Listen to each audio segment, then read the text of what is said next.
아멘. 일산 제자그리스도교회 주중모임에 오신 여러분들을 환영합니다. 아멘. 자, 우리 좀 일어나셔가지고요, 좀 인사 좀 나누도록 하겠습니다. 좀 새로 아직 인사 못 나누신 분들에게 가서 좀 따뜻하게 여러분들 인사를 나눠주시기 바랍니다.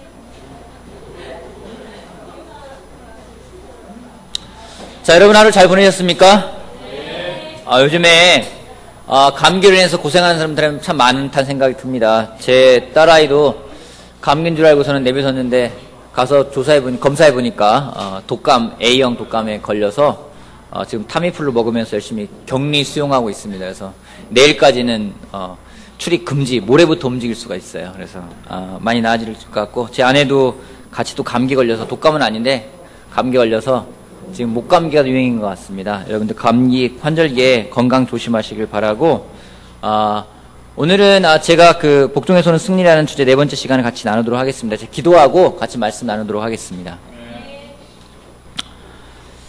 하나님 아버지 감사합니다. 오늘 저희들에게 또 이렇게 같이 모일 수 있는 시간을 주셔서 감사하고, 또 하루를 마무리하고 하나님 말씀을 듣기 위해, 또 정말 우리들의 또 서로 교제하기 위해, 사랑하기 위해 이 자리에 모였습니다. 하나님, 오늘 하루가 누구에게는 정말 그 어느 날보다도 피곤하고 힘든 하루였을 것이고, 또 다른 사람에게는 기쁜 하루가 되는 사람도 있을 것이고, 누구인가에게는 그저 그런 하루가 되는지 모르겠습니다. 하지만 하나님이 함께 하셨기에 정말 감사하고, 또 하나님의 영으로서 우리를 인도하셨기에 정말 감사하고, 우리를 지켜주셨기에 정말 무한한 감사를 드립니다. 하나님, 오늘 저희가 하루를 마무리하며 같이 모여서 하나님 음성을 듣고 하나님 말씀을 듣고자 합니다. 이 시간 하나님께서 함께 해주시길 너무나 기도하고, 또한 오고 있는 형제자매들이 있습니다. 그들의 발걸음을 또한 인도하시기를 바라고, 또 피치 못할 사정으로 출장 가 있는 형제들도 있고 떨어져 있는 형제자매들도 있습니다. 그들이 어디서 무엇을 하든지 그들의 영을 지켜주시길 바라고, 이 시간 하나님의 은혜가, 하나님의 정말 사랑이, 하나님의 축복이 가득한 시간이 되길 바랍니다. 말씀을 전하는 사람이나 듣는 사람이나 모두가 다 정말 하나님의 은혜를 경험할 수 있게끔 도와주시길 바라고, 우리들의 마음을 모아서 정말 한 마음으로서, 또 우리 마음을 모아서 정말 온전한 마음으로 하나님 말씀에 집중할 수 있게 도와주십시오. 감사하고 예수님의 이름으로 기도했습니다. 아멘. 복종에서 오는 승리 4번째 시간입니다. 개인적으로 레슨을 준비하고 레슨을 나누면서 저에게 많이 도움이 되고 있습니다. 지난주에 하나님이 얼마나 크신 분인가, 하나님이 전지전능하다고 하셨잖아요. 그죠? 하나님이 전지하시다, 모든 걸 다 알고 전능하시다, 모든 능력이 다 있다는 겁니다. 근데 그런 생각 해봤어요. 여러분 하나님이 예를 들어서 옆에 있는 건물 있잖아요. 하나님이 이 건물만 하다, 그럼 여러분 어떨 것 같아요? 건물만 하다. 옆에 있는 아파트만 하다, 아파트만 하나님이 딱 서 있다, 그러면 어떨까요? 그것만을 가지고선도 우아할 거예요. 그죠? 하나님이 이 건물만 해도 우아할 텐데, 하나님이 키가 3m, 4m, 5m만 돼도 우아할 텐데, 하나님은 그보다 더 뛰어나시다는 거죠. 그래서 그런 생각을 했어요. 하나님이 전능하시다, 하나님이 전지하시다, 하나님은 모든 걸 알고 있어 라고 말하는 것조차 저의 머릿속으로 이해되는 말인 거죠. 근데 하나님은 그걸 뛰어넘는다는 겁니다. 그래서 지난주에는 하나님이 얼마나 크신 분인가에 대해서 생각을 하면서 참 머릿속에서 하나님을 헤아려 보려고 노력도 했었고요. 하나님이 어떤 분인가를 더 알아갈 수 있는 그런 기회가 됐고, 그런 생각할 수 있는 시간이었기에 참 감사하다는 생각을 하게 되었습니다. 여러분들도 하나님을 더욱더 알아가는데 힘쓰는 여러분이 되길 바라겠습니다. 아멘. 오늘은 복종에서 오는 승리라 해서 지난주에 우리가 왜 복종해야 되는지에 대해서 쭉 얘기 나눴는데, 자, 복종의 실천 방안을 같이 보고자 합니다.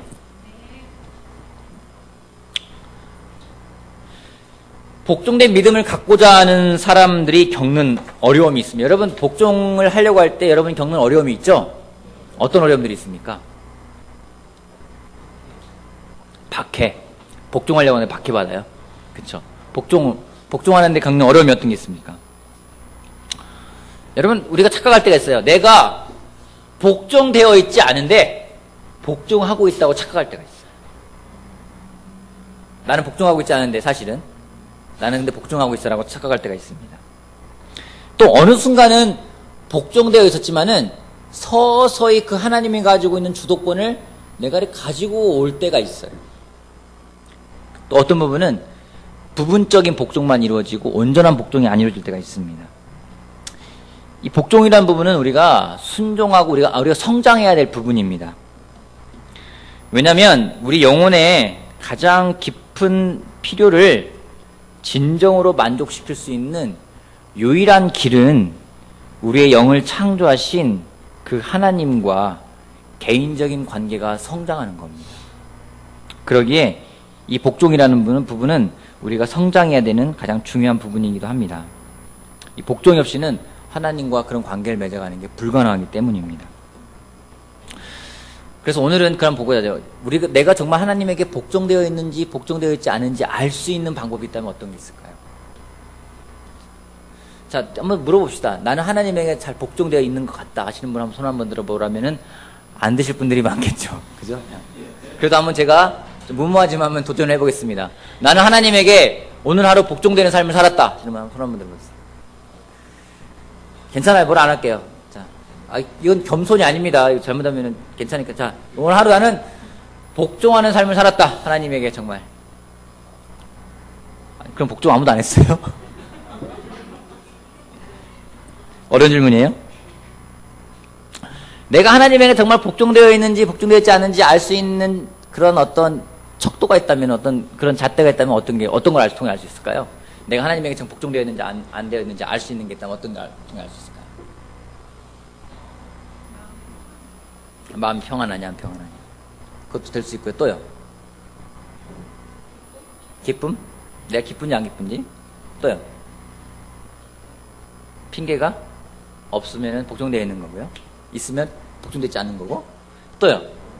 어떤 게 있을까요? 화를 낼 때. 지금 뭐 다 나오고 있습니다. 자, 복종되어 있는지 아닌지 알 수 있는 척도를 고든포고 쓴 그 장로님은 이런 말을 쓰고 있더라고요. 자긍심이라는 단어를 썼더라고요. 요즘 말로 말하면 이제 자존감이라는 말이 될 수 있을 것 같아요.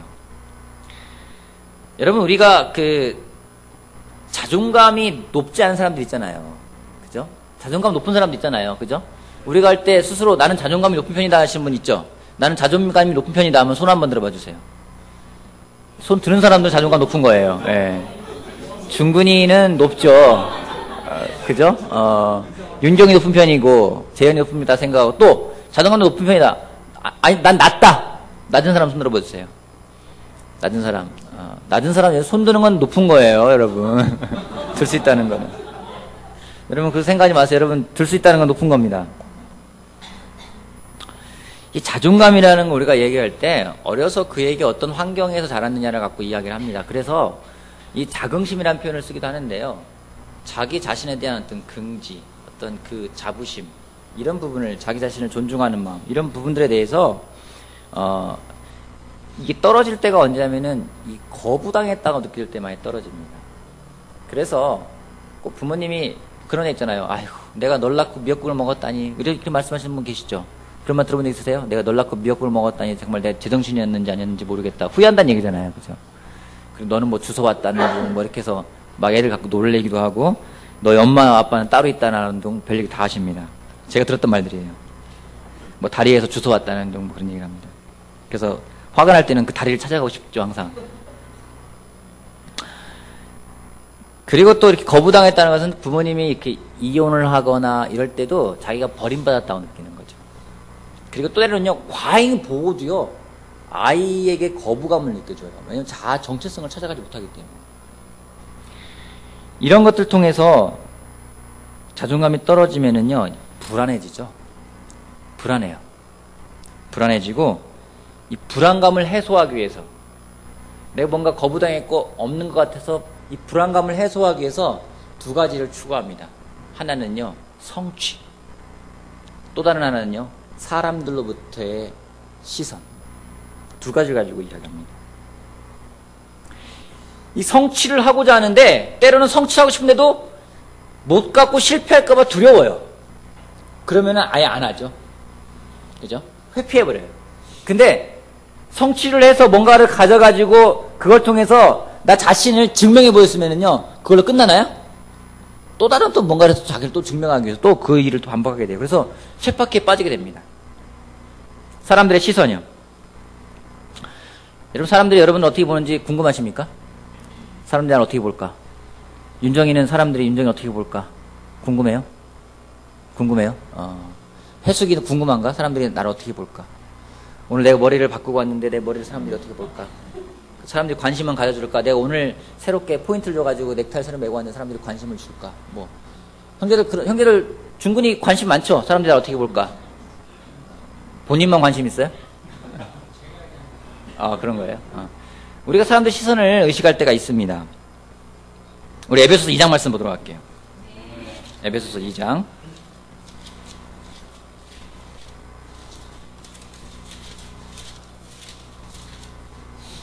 에베소서 2장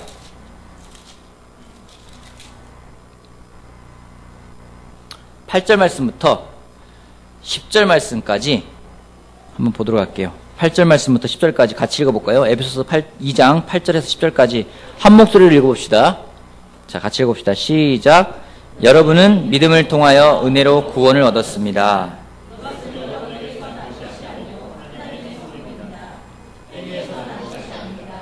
그러므로 아무도 자랑할 수 없습니다. 우리는 하나님의 작품입니다. 선한 일을 하게 하시려고 하나님께서 그리스도 예수 안에서 우리를 만드셨습니다. 하나님께서 이렇게 미리 준비하신 것은 우리가 선한 일을 하며 살아가게 하시려는 것입니다. 우리의 정체성에 대해서 표현하고 있는 성경 말씀을 찾으라면 전 이 부분이라 생각을 합니다. 우리가 누굽니까? 우리를 뭐라고 하고 있어요? 하나님의 작품이라고요. 거기에 하나님의 실패작입니까? 여러분이 하나님 만든 실패작이에요? 하나님이 때로는 잘못 만들어 여러분을 딱 만드신 것 같아요? 뭐냐면요, 우리는요, 하나님의 작품인데요, 그 작품은 그냥 작품이 아니라 하나님의 걸작이라고 합니다. 걸작이에요. 자동차로 친다면은 아주 좋은 엔진을 딱 탑재하고 있는 경주용 자동차. 그렇죠? 여러분, 차가 좋은지 안 좋은지는 언제 알 수 있나요? 이 차가 좋은 차인지 안 좋은 차인지. 사고 났을 때. 오늘 105중 추돌 사고 났다라고 하더라고요. 영종대교에서. 제일 처음에는 뭐 40중, 60중, 뭐 80중, 100중, 근데 105중, 106중이라고 하기도 하는데 사고가 났어요. 사고 나서 좋은 차인지 아닌지 알 수 있죠. 또 언제 알 수 있습니까? 좋은 차는 언제 알 수 있어요? 가만히 서 있을 때 알 수 있나요? 예? 레이싱 할 때, 달릴 때. 그죠? 좋은 차는 어떻습니까? 특징이. 잘 달리고 잘 쓰고 승차감도 좋고 조용하기도 하고 그렇습니다. 자동차가 좋은 차인지 아닌지는요, 달릴 때 알 수가 있어요. 근데 하나님이요, 우리를 자동차로 치면은 아주 좋은 엔진을 탑재한 자동차를 만드셨대요. 근데 그 자동차가 달리지 않아요. 가만히 서 있어요. 어떤 일이 벌어질까요? 녹슬고요, 이상한 불순물 찌꺼기가 껴요. 하나님이 우리의 정체성을요, 걸작으로 만들어 놔가지고 너희가 예수님을 향해 달려가라라고 이야기했는데, 예수님을 향해 달려가지 않을 때는, 그냥 멈췄을 때는요, 거기에 많은 게 나오는 거죠. 여러분 생각해보세요. 여러분이 정말 제자로 살게끔 하기 위해서 이 세상을 하나님이 놀랍게 살게끔 하기 위해서 만드셨는데, 여러분이 그 살지 않고 가만히 그냥 있는 거예요. 마음속에 많은 게 들어와요. 그렇지 않아요? 하루에도 가만히 있으면 마음속에 많은 게 들어옵니다. 예수님을 향해 달려갈 때, 그때 온전하게 우리의 정체성을 찾아갈 수가 있는 겁니다. 사람들의 의식이요, 사람들의 시선을 의식하는 거죠. 여러분, 그게 중요한 게 아니라 성경에서 가르치는 나의 가치를 받아들이지 않는다면 우리는 자신의 모습에 만족하지 못할 것입니다. 그래서 복종의 정도를 알 수 있는 것, 내가 어떠한 사람인지에 대해서 어떤 자존감을 가지고 가고 있는가. 그건요, 누가 옆에서 막 칭찬해준다고 높아지는 게 아니에요. 누가 격려한다고 높아지는 게 아니에요. 내가 나의 정체성을 알 때 가능한 겁니다. 여러분, 우리는 하나님이 만든 실패작이 아니에요. 하나님이 정말로 만든, 하나님의 정말 손때가 묻어있는 하나님의 걸작임을 기억하는 여러분에게 바라겠습니다. 아멘. 또 그 사람이 얼마나 복종하고 있는지 어떻게 말 수 있는지는요, 얼마나 초조해하고 있는가. 초조하신 분 계십니까? 지금 막 초조하다는 게 걱정한다는 얘기죠. 걱정하시는 분 계세요, 지금? 걱정되시는 분, 걱정이 많으신 분. 있죠? 걱정할 때 있죠?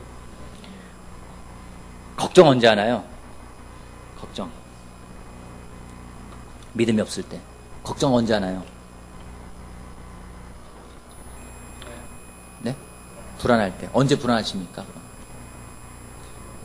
잘못될까봐. 또, 언제 초조해지십니까? 언제 걱정하십니까?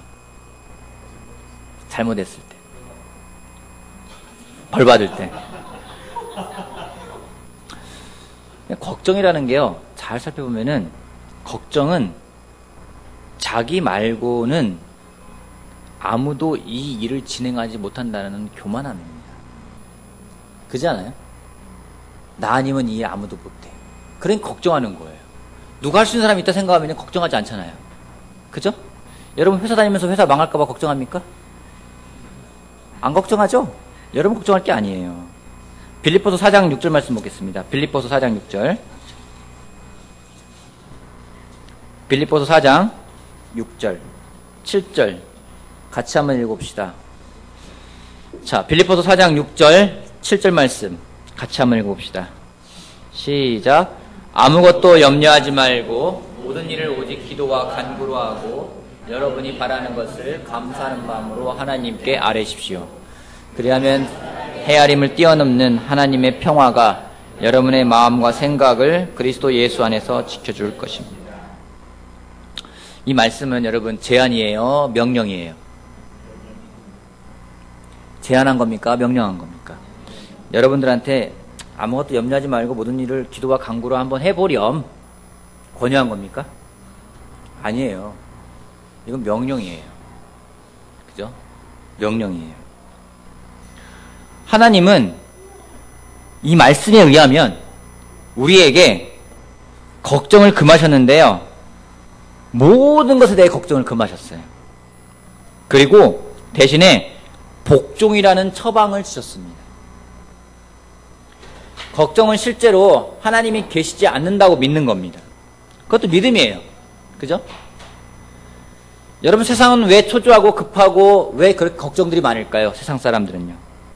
하나님을 믿지 않기 때문입니다.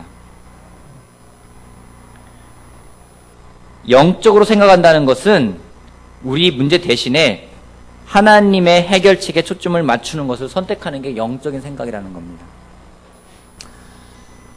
우리가 그런 얘기를 합니다.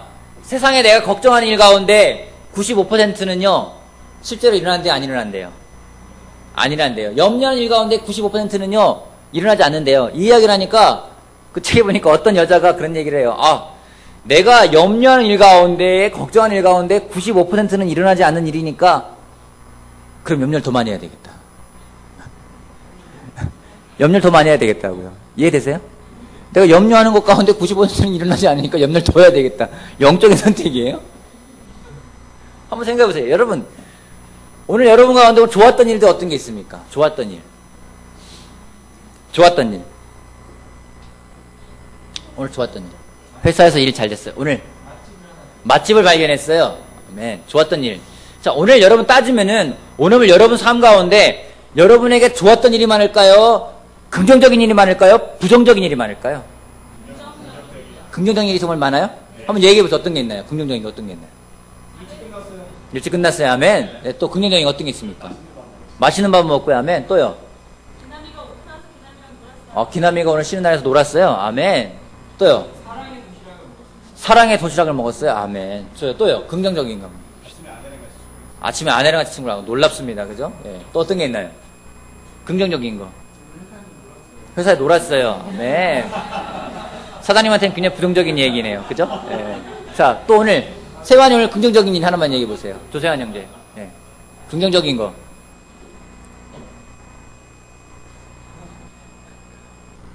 하나 제가 얘기해볼까요? 아내랑 이 자리에 와 있어요. 긍정적인 거예요. 저는 아내가 오늘 못 왔어요. 그죠? 오늘 긍정적인 일이 많잖아요. 근데 분명히요, 따지고 보면은 긍정이 90%라면은요, 부정은 10%예요. 근데 우리의 초점이 10%에 가 있으면은요, 이게 바뀌는 거예요. 왠지 부정이 90%인 것 같고 긍정이 10%인 것 같은 거죠. 아까 말했지만 영적인 걸 내가 영적인 생각을 한다는 것은 내 문제 대신에 하나님의 해결책에 초점을 맞추어서 내가 그걸 선택하겠다고 하는 것이 영적인 선택이 되는 거고 영적인 생각을 한다는 겁니다. 우리가 좀 아까 말했던 그 여자 같은 우를 범하지 않길 바랍니다. 내가 염려한 것 가운데 95%는 일어나지 않는 일들이니까 더 많이 염려해야 되겠다. 그럼 일어나지 않을 거야. 이거는 영적인 선택이 아니라는 거죠. 여러분 얼마나 초조해하고 있습니까? 얼마나 걱정이 많이 있습니까? 걱정이 많다는 것은 하나님께 복종하지 못한 것임을 기억하길 바랍니다. 아멘. 두려움도 있습니다. 두려움은 강한 걱정이라고 이야기를 해요.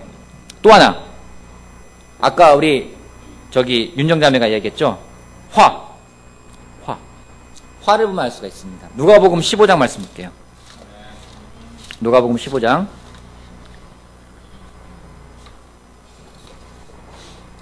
오늘 제가 잠깐 걱정을 했어요.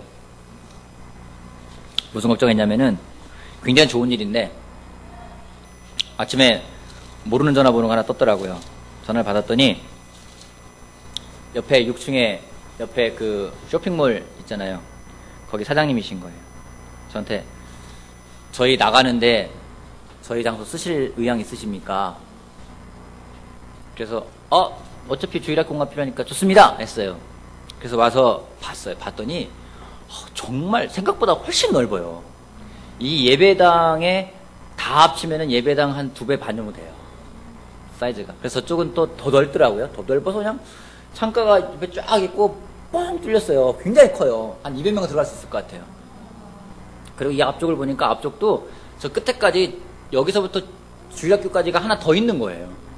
굉장히 큰 사이즈죠. 그래서 좋다. 여기를 그러면은 티나이들 놀 수 있는 교육관으로 만들면 될 것 같고 저기 6, 7반 내비두고 옆에다가 만들고 뭐 조그만한 회의실도 만들고 뭐 이렇게 조그맣게 뭐 카페도 조그맣게 만들면 좋겠고 이쪽 예배당 잘 만들어 놓으면은 이제 여기서 야 소리 안 들리고 얼마나 좋아요. 주중 예배 때. 그래서 잘 됐다. 저기 나면 되겠다. 그래서 물어봤더니 막 계산기를 막 두드려 보니까 한 달에 지금보다 한 300만 원 가량 더 월세가 나가는 거예요. 300만 원 월세 더 나가? 가능할까? 가능하지 않을까? 물인가? 별생각 다 들었어요. 오늘 5만 가지 생각 다 들었어요.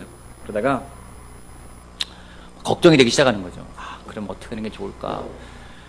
우리는 또 이제 그런 말, 제 입에서 그런 말 나오는 거죠. 결국 돈이구나. 그런 게 나오다가 이 말씀을 보고서는 제가 그래 하나님께 맡겨보자. 그리고 그 다음부터는 제가 뭔가 해야 된다는 교만함에 빠진 거잖아요. 그래서 형제들한테 조언을 구해보자. 그래서 형제들한테 조언을 구하고 그래서 이번 주 일요일까지 좀 결정을 한 다음에 답을 드릴 생각입니다. 여러분들도 같이 기도해 주시기 바랍니다. 자, 분노. 누가복음 15장. 거기 보면은요, 돌아온 탕자 이야기가 나옵니다. 그때 아들에 대한 이야기 나오는데요. 누가복음 15장 29절 말씀부터 한번 같이 보도록 하겠습니다. 자, 28절부터 봅시다. 같이 읽어볼까요? 시작. 큰아들은 화가 나서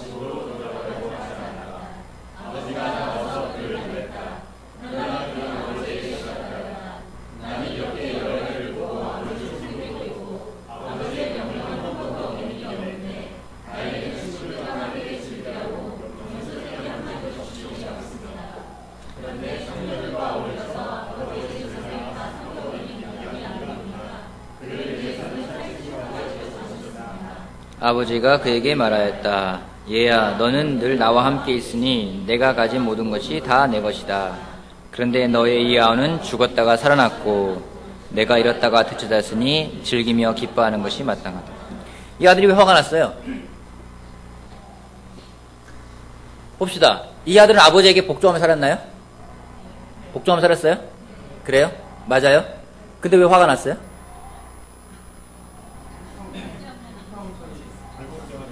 불공정한 대우를 받았다. 공평하지 않은 것 같다. 아버지한테 복종했잖아요. 다 맡겼잖아요. 근데도 불공정함을 따져야 돼요? 아들이 화가 났어요. 그죠? 여러분 보면서 화날만 하네. 공감하는 사람 계시죠? 나라도 화나겠다. 그죠? 그건 여러분은 또 화를 낸다는 얘기예요.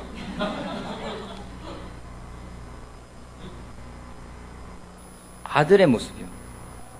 아들은요, 그런 말을 해요. 나는 이렇게 여러 해를 두고 아버지를 섬기고 있고, 아버지의 명령을 한 번도 어긴 일이 없는데, 그에게 복종은 그렇게 생각하고 있었던 거예요. 섬기고 있고, 그리고 명령을 어기지 않는 것. 우리가 때로는 복종을 그렇게 생각합니다. 그렇잖아요? 하나님께 복종한다. 그래, 하나님을 섬기고 하나님의 명령한 거를 내가 지키고. 근데 그럼에도 불구하고 내 삶을 돌아보면서 뭔가 이거는 공정하지 않은 것 같아 생각이 들면 화가 확 나죠. 쟤는 그만큼 영적이지 않은 것 같은데 하는 일이 잘 돼. 그러면 화가 나죠. 하나님도 화가 나요. 그래서 화가 나죠. 하나님, 나는 이토록 헌신했는데 나한테 들어온 게 뭡니까? 내가 정말로 여기다가 청춘을 다 바쳤는데 나한테 들어온 게 뭡니까? 그잖아요? 내가 여기다 다 바치고 젊어서 정말 크리스천 돼가지고 다 했는데, 그렇지 않은 세상에 있는 사람들은 승승장구하는 것 같고, 좋은 집 사는 것 같고, 좋은 차 타는 것 같고, 좋은 거 먹는 것 같은데, 나는 뭡니까? 말라게 뭐 헌금을 하면 뭐 부어주신다는데 그게 뭡니까? 화가 날 때 있어요. 그래서 나는 섬겼고 나는 복종이 생각할 때가 있어요. 이 아들이요, 섬기고요, 명령을 지켰어요. 복종한 건가요? 근데 화가 나요. 화가 나요. 왜요? 왜 화를 낼까요? 이 큰아들이 잃어버린 게 한 가지가 있어요. 그게 뭐냐면요, 감사하지 않는 거예요. 아버지께 다 내 거라는 생각은 못했어요. 아버지가 그에게 준 게 있어요. 그죠? 그죠? 근데 감사하지 않았어요. 여러분, 감사하지 않는 거를 한 글자로 뭐라고 하는지 아십니까?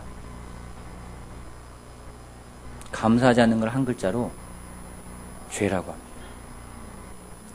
우리 성경 공부했죠?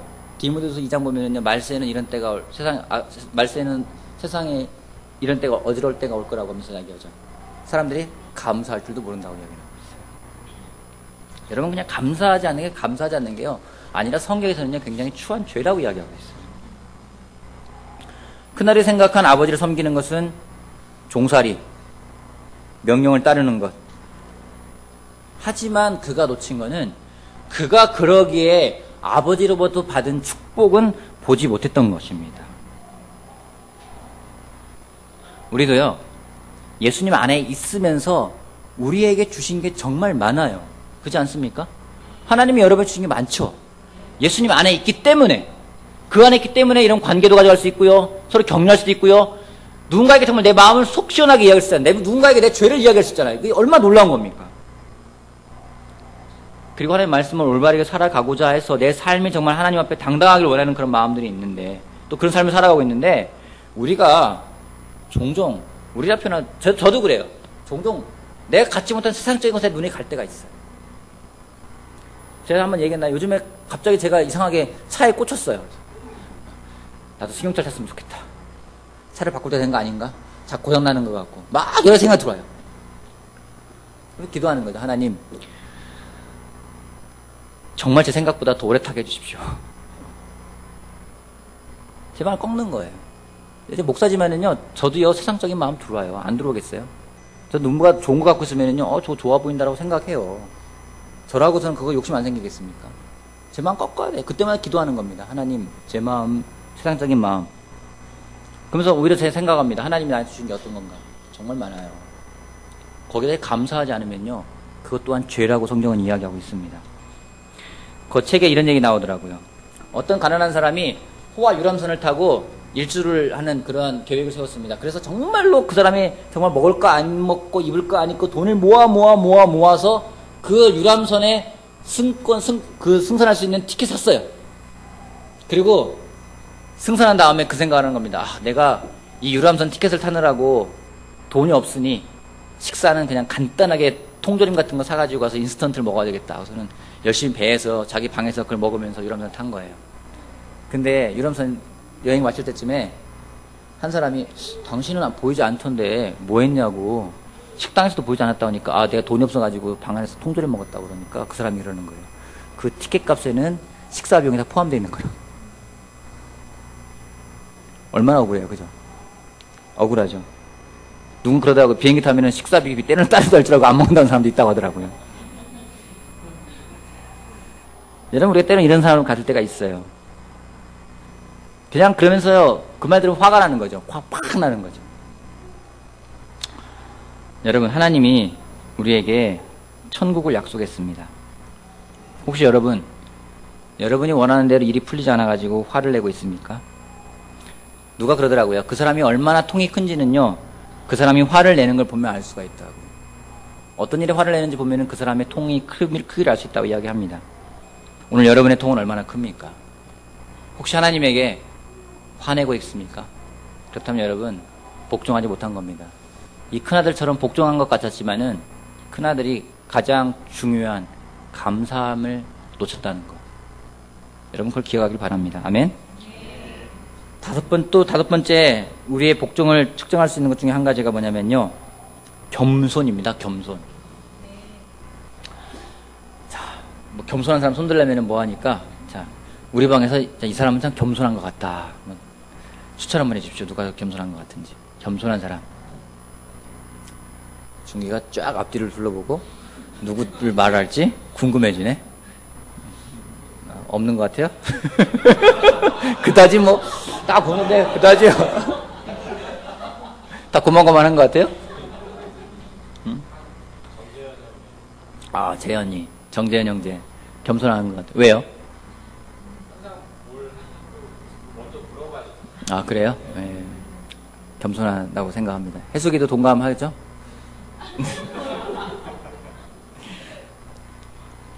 겸손의 반대가 뭐예요? 교만. 겸손한 사람들이 발견한 진리가 있다고 합니다. 뭔지 아십니까? 겸손한 사람들이 발견한 진리. 우리가 겸손일 때가 있어요. 그죠? 그때 우리가 느끼는 게 뭔지 아십니까? 저는 그래요. 제가 겸손할 때가 있어요. 그때 느끼는 게 역시 난 하나님이 아니었어. 겸손한 사람들이 느끼는 공통된 진리가 그거랍니다. 하나님이 아니었구나, 나는. 그 사람이 교만한지 겸손한지 언제 알 수 있을까요? 자, 여러분이 겸손하다 교만하다, 여러분 아까 뭐 겸손한 사람 손들라고 하니까 별로 들지도 않고 그랬는데, 자, 여러분이 교만한지 겸손한지 언제 알 수 있을까요? 일이 잘 안 될 때.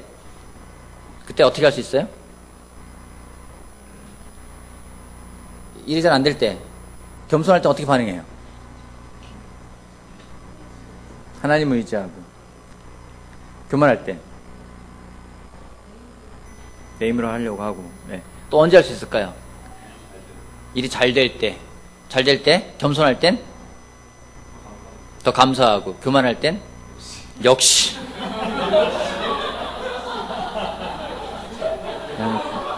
자, 여기에 마음이 팍 느껴진다는 거예요.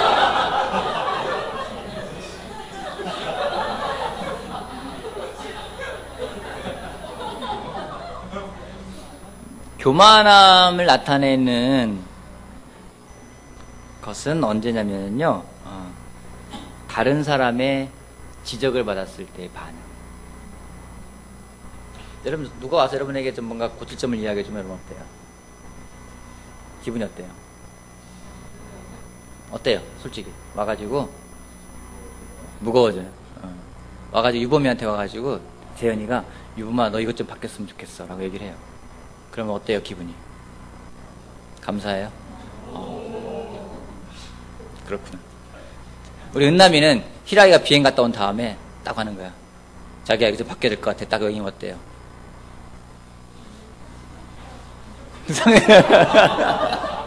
오늘 희락씨 상태가 안 좋구나.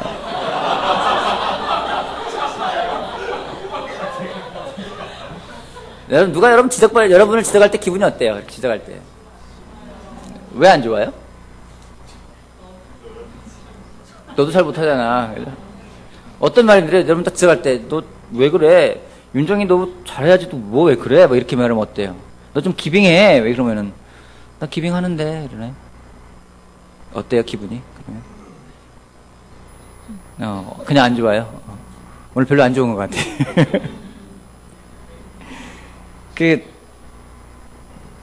세상에서 지적을 할 때는 왜 지적을 할까요? 세상에서 지적하는 것하고 이 왕국에서 지적하는 것하고는 차이점이 있습니다. 어떤 차이점이 있나요? 사랑? 세상에서 지적은요, 정말 물론 그 사람이 잘 고치기를 위한 주면요, 누군가를 지적하고 뭔가 잘못된 거를 딱 들춰낼 때, 그거는 그 사람 상처 주기 위해서. 대표적인 게 요즘에 청문회 하고 있잖아요. 청문회도 한참 장난 아니잖아요. 그죠? 상처를 줘야 돼요.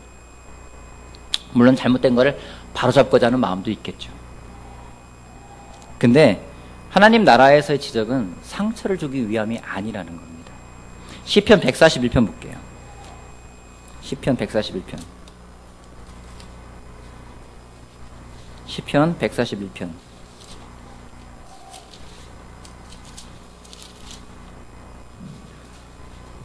5절 말씀 볼게요. 5절 말씀. 의인이 사랑의 매로 나를 쳐서 나를 꾸짖게 해주시고 악인들에게 대접받는 일이 없게 해주십시오 라고 나와 있습니다. 그 밑에 보면은요, 또 다른 말로 이렇게 써요. 뒤에 보면 의인의 꾸짖음이 내 머리의 기름입니다. 내 머리가 그것을 거절하지 않을 것입니다 라고도 읽을 수 있고, 또 다른 버전에는요, 악인들이 내 머리에 기름을 붓지 못하게 해주십시오. 다윗의 노래인데요, 다윗이 그런 말하고 있어요. 의인이 사랑의 매로 나를 쳐서 나를 꾸짖게 해달라고요. 내가 그걸 거부하지 않겠다는 거예요. 여러분, 때로는 우리가 뭔가 지적을 당할 때 방어적인 태도는요, 복종하지 않는 태도입니다. 방어적일 때 우리는 하나님이 우리를 위해 내 주위에 놓이신 사람들을 통해 일할 수 있을 거라는 것을 우리가 안 믿는 거죠. 또 방어적인 태도는 이런 것들이 있습니다. 하나님에 대해서 그런 거죠. 하나님은 계십니다. 그러나 내 문제도 있습니다. 그럼 그 사람 마음은 어디가 있는 거예요? 문제가 있는 거예요. 그러나 다음에 그 사람 마음이 가 있는 겁니다.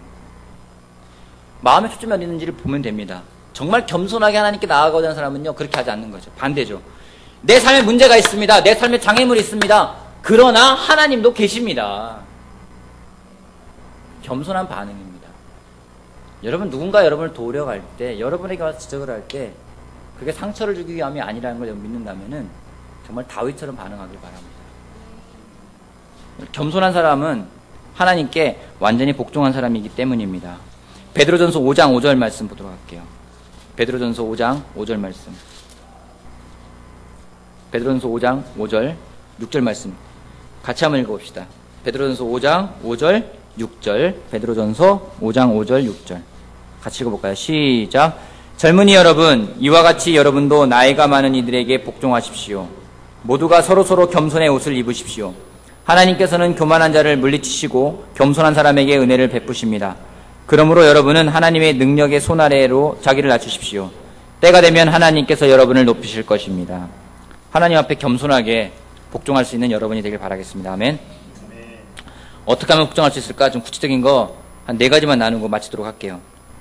첫 번째는요, 어떻게 복종할 수 있는지, 첫 번째는 회개에 전념하길 바랍니다. 회개에 전념하길 바랍니다. 회개가 잘 안 되는 이유가 뭘까요? 회개가 안 되는 이유가 뭘까요? 회개가 잘 안 될 때 있죠? 그죠? 잘 안 될 이유가 뭘까요? 잘 안 될 때는요, 많은 이유를 대요. 왜 그런 일이 발생하는지 막 이유를 대요. 그리고요, 막 그런 이야기를 듣고 있으면은요, 누군가 정말로 어떤 죄가 있는데 그 죄를 왜 짓게 되는지를 딱 듣고 있잖아요. 그러면은요, 어떻게 되는지 아십니까? 감상적이 돼요. 아, 그렇구나. 그럴 수 있겠구나. 이해가 돼요. 그죠? 그러면 회개가 안 돼요. 회개가 안 돼요. 어떤 문제에 대해서 그 사람의 배경 때문이라고 인정해버리면은요, 그다음부터는 회개가 안 일어나는 겁니다. 그 사람이 어려서부터 자라온 영향을 받아가지고 그 사람 저게 몸에 밴 거야 라고 인정해버리면요, 그다음부터는 회개가 안 되는 거예요. 그건 회개에 도움이 안 됩니다. 정말 하나님 앞에서, 하나님 말씀 앞에서 순종할 수 있는, 복종할 수 있을 때 그때 회개할 수 있는 겁니다. 또 그 회개가 이루어질 때 하나님 앞에 우리는 복종할 수 있는 사람이 될 수 있음을 기억하길 바라겠습니다. 두 번째는요, 복종이라는 개념에 전념하라입니다. 복종은 하나님에 대한 믿음과 직결되어 있습니다. 근데 우리가요, 어떤 걸 복종하기 위해서 이 복종이라는 개념에 정말 없을 때는요, 우리 인간적인 걸 따라가는 거예요. 인간의 어떤 조종하는 센터가 있습니다. 뭐냐면 제일 처음에 정신, 그 다음 의지, 감정 수반됩니다. 어떤 걸 하겠다는, 여러분 레슨 들으면요 그런 생각 들죠? 나 복종해야 될 것 같아. 그런 생각 들죠? 그건 어디로 하는 겁니까? 정신으로 하는 거예요. 복종해야 될 것 같아. 그 다음에 어떻게 해야 됩니까? 의지를 발휘하겠죠? 그래, 복종을 내가 하고 해야겠어. 의지를 만듭니다. 근데 그 다음에 딸려오는 게 있어요. 감정이 있어요. 감정이 안 따라가면요 못해요. 그죠? 어떤 거는 마음이 동할 때까지 기다리잖아요. 내 마음이 동하지가 않았어. 내 정말로 그게 마음이 동하지 않은 건지, 정말 감정이 안 오는 건지, 느낌이 안 오는 건지, 뭔가를 자꾸 기다릴 때 있어요. 그러면서 안 할 때가 있어요. 근데 복종이라는 개념은요, 그게 개념이 아닌 거예요. 먼저 하나님 앞에 엎드릴 수 있는 개념, 하나님 앞에 내려놓을 수 있는 거, 그게 내 감정을 따라가는 게 아니라, 순종해야 한다는 정신적 인정, 그리고 복종하겠다는 의지, 그러면 감정은 나중에 따라오게 되는 것이 복종에 대한 개념입니다. 세 번째는요, 기도에 전념하라는 겁니다. 기도요. 기도에 대해서 많은 사람들이 본을 보여줬습니다. 다 보지 않겠습니다. 여러분 구약에 보면요, 아브라함의 기도 여러분 기억나십니까? 하나님과 내고하죠. 100명, 50명 좀 줄여나가요. 그것도 하나님 기도하는 거예요. 그때 여러분 아브라함이 장난했겠습니까? 하나님 100명, 50명 장난했겠어요? 진지했어요. 그건 정말 대놓고요, 자기 목숨 내걸고 하는 거예요. 모세의 기도요. 여러분 모세가 기도할 때 그냥 응얼응얼 하나님 이루라 그렇게 했습니까? 아니에요. 여러분 여호수아의 기도요. 여호수아 기도할 때요.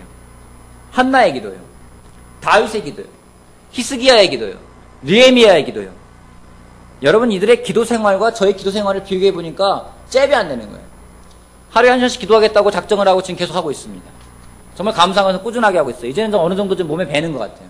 한 시간 기도하는 게 그렇게 어렵지가 않게 느껴지는 시간까지 좀 오고 있어요.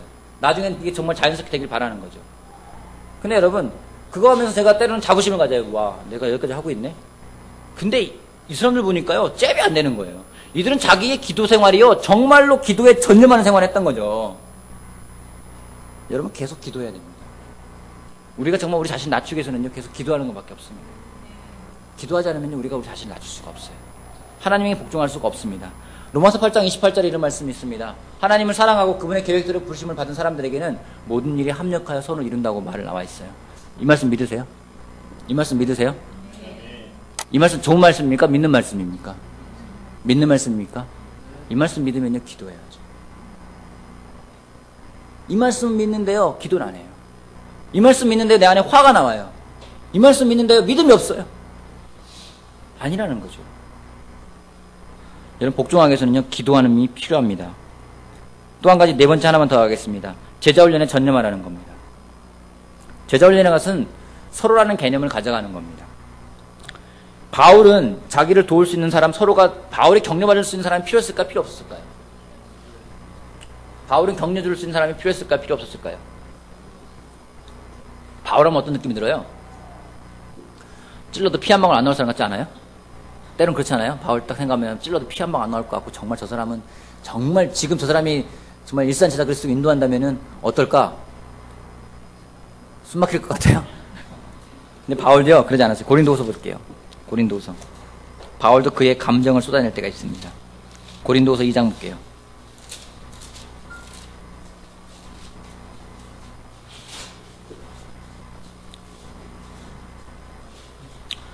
(12장) 2장 12절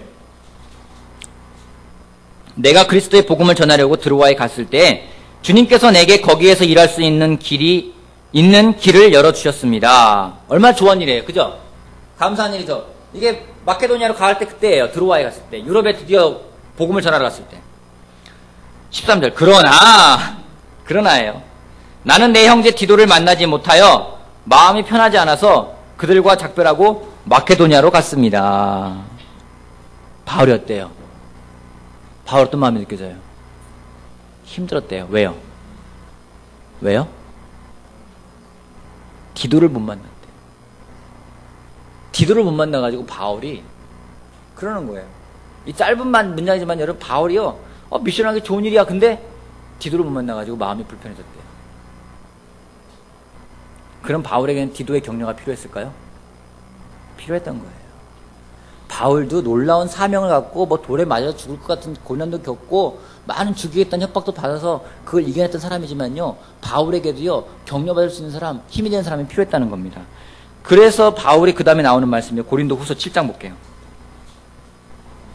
7장 5절. 우리가 마케도니아에 이르렀을 때에도 우리의 육체는 조금도 쉬지 못하였습니다. 우리는 여러 가지로 환난을 겪었습니다. 밖으로는 싸움이 있었고 안으로는 두려움이 있었습니다. 바울 두려웠대요. 밖으로 싸우고 안은 두렵고요. 6절. 그러나 시리에 빠진 사람을 위로해 주시는 하나님께서는 디도를 돌아오게 하심으로써 우리를 위로해 주셨습니다. 얼마나 놀라워요. 바울이 디도를 못 만나가지고 마음 불편해가지고 마케도니아를 건너왔는데 나중에 마케도니아에서 너무 고생을 많이 했어요. 거기서요 밖으로는 싸움이 있었고요 안으로는 두려움이 있었대요. 여러분 그런 경험 있습니까? 밖으로는 싸우고 안에는 두려움이 있고요. 정말 사람 피가 마르는 겁니다. 근데요 그때에 디도를 하나님이 보내셔가지고 디도가 자기를 위로해줘가지고 격려받은 걸 이야기하고 있어요. 바울도요 놀라운 믿음의 소유자였지만요 같이 할 형제가 필요했습니다. 서로가 필요했던 겁니다. 여러분 예전에 제가 신약에 서로라는 구절에 대해서 나눈 적이 있습니다. 50개 구절이 나와요. 서로 권면하십시오. 서로 사랑하십시오. 서로 위로하십시오. 많은 이야기가 나옵니다. 여러분 우리가 하나님께 복종하기 위해서는요 나 혼자로는 불가능해요. 나 혼자로는 불가능해요. 나를 도울 사람 필요하고 나에게 제자 훈련해준 사람 필요하고 나에게 정말 때로는 하나님 말씀을 가지고 와서 꾸짖는 사람도 필요하고 또 격려주는 사람도 필요하고 그럴 때 우리가 복종할 수 있는 사람들이 될 수 있음을 기억하길 바랍니다. 아멘. 오늘 복종할 수 있는 사람의 방법과 또 복종되어 있는지 척도를 봤습니다. 여러분 하나님이 여러분을 만든 창조자임을 기억하시길 바랍니다. 아멘. 그게 우리의 정체성입니다. 걱정하고 있습니까? 빌립보서 4장 6절에는요 아무것도 염려하지 말라라고 명령하고 있습니다. 제한이 아닙니다. 두려움은 강한 걱정입니다. 큰아들같이 분노하고 있습니까? 난 하나님께 헌신하고 하나님을 섬겼고 하나님 명령을 지켰는데 감사하지 않는 마음이 있다면 그것은 두려움, 분노, 화로 나오는 것이 아니라 그것은 바로 감사할 줄 모르는 죄임을 기억하길 바랍니다. 얼마나 겸손하십니까? 방어하지 말고 여러분을 지적해주는 사람에게 정말 여러분의 마음을 더 열 수 있는 여러분 되길 바라겠습니다. 복종하기 위해서 회개에 전념하고 복종이라는 개념에 전념하고 기도에 전념하고 제자 훈련에 전념할 수 있는 우리가 되길 바라겠습니다. 마치겠습니다.